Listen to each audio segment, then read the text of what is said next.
So welcome to the Pass the Test class on. This is on listings. And I'm just going to go over some of the things that I would definitely know for the test. Um, so the definition of a listing, what is a listing? So I wanted to go over that. I'm going to go over that with you, and I'm just getting straight to it because I don't want to really waste any time and have this video be longer than what it really needs to be to make the points that I'm trying to get to you. But so first off, we're talking about listing agreements, and when you're dealing with agency, a listing agreement is a contract between a property owner, the seller, and the real estate broker. Typically, what's going to happen is you, as a licensed agent, you're going to get the listing for the broker on the behalf of the broker. You're going to sign that listing agreement on behalf of the broker. That listing agreement belongs to the broker, and you're an agent of the broker.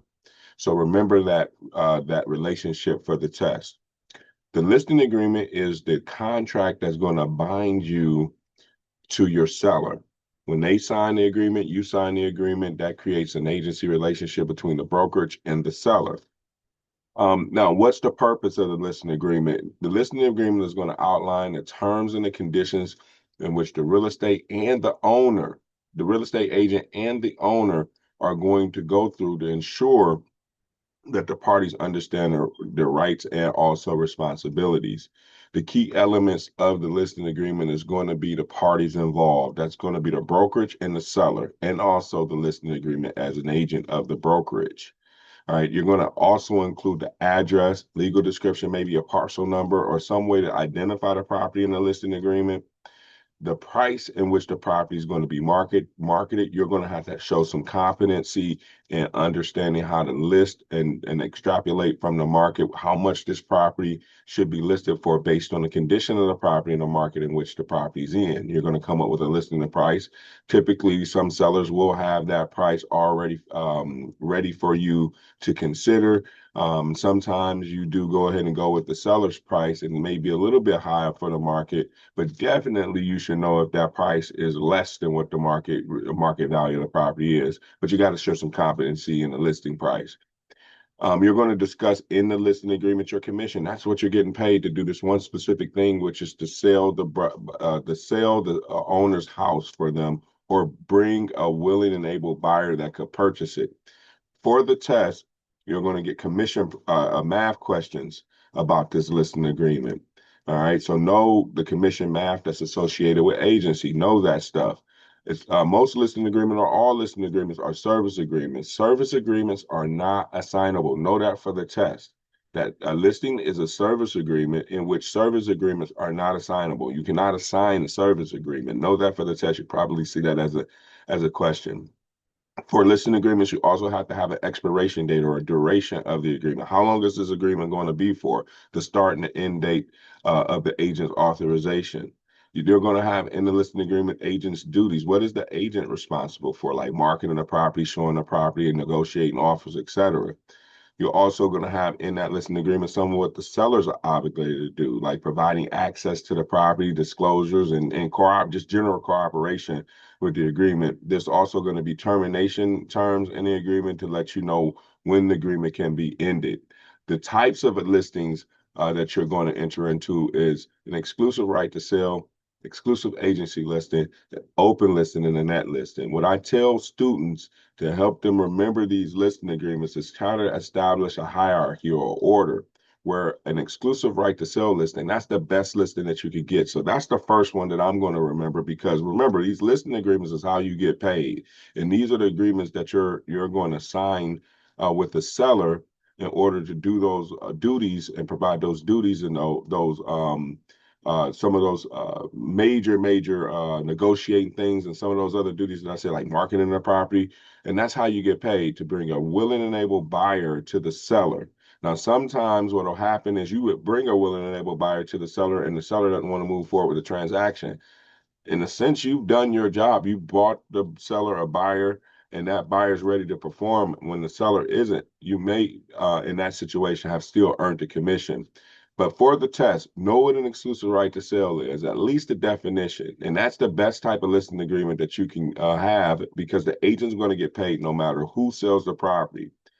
In an exclusive agency listing, the difference between that and the best type of listing, that exclusive right to sell listing, is that only one other person can sell the property where you don't get your commission, and that's going to be the seller. So if the only person that could sell the house in an exclusive agency listing and you don't get your commission is going to be the seller. Anybody else sell the house, or even you're entitled to a commission.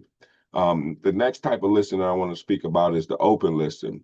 This is where the seller hires multiple brokers, and the person that brings the buyer, or the broker that brings the buyer, earns the commission.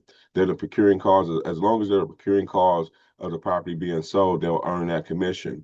And then the last one is a net listing, where the agent keeps anything above a set price by the seller. Know these listing types for the test. That net listing, it may be illegal in the state in which where you're at. An agency is guided by the state in which you're in, and at the very least, is going to violate some of your fiduciary duties sometimes with this type of net listing structure. So that's the most least desirable structure to get into, because if not illegal, it violates some of your fiduciary duties, and you still find yourself in some trouble.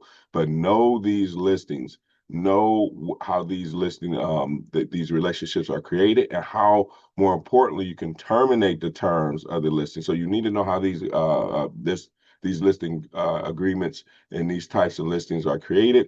Who do you enter into? When do you enter into them? You want to know every last one of those listings: exclusive right to sell, exclusive agency listing, open listing, net listing. Know the definitions of those, and for the most part, just know what a listing is. Remember that listings are service agreements, and they're not assignable. And remember that the listing broker owns the listing.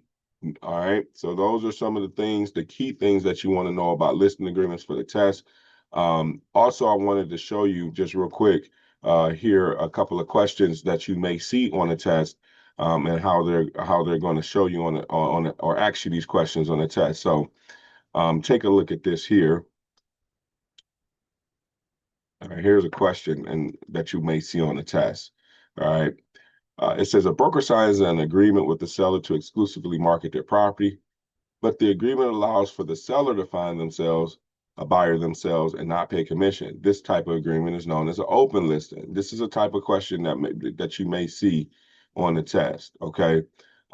Here's another one that you may see on the test in regards to an open listing. Under an open listing, if a broker shows the property to a buyer who later purchases the property, if broker A shows the property to a buyer who later purchased the property after being introduced to the property by broker B, who's entitled to the commission. So you work for broker A, you showed them the property. A couple of weeks later, or a couple of days later, they go and find another broker, and that broker shows them the property. Who gets the commission if that buyer buys the property? All right. And that's an open listing where two different brokers show the property.